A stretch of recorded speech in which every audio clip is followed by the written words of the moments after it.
बिस्मिल्लाहिर्रहमानिर्रहीम।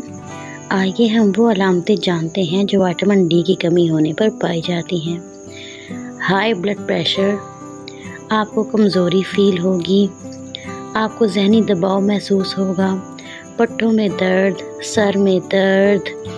ये वो अलामतें हैं। सोने की कैफियत, सुस्ती, हड्डियों में कमज़ोरी, ये वो अलामतें हैं जो विटामिन डी की कमी से महसूस होती हैं।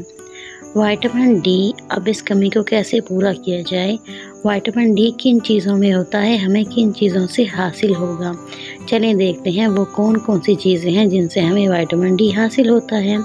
नंबर 1, मछली खाने से आपको विटामिन डी हासिल होगा। मशरूम खाने से, मछली के अंडे खाने से, दूध पीने से, इसके अलावा सीरियल से, ठीक है, हमारे विटामिन डी की कमी पूरी होगी।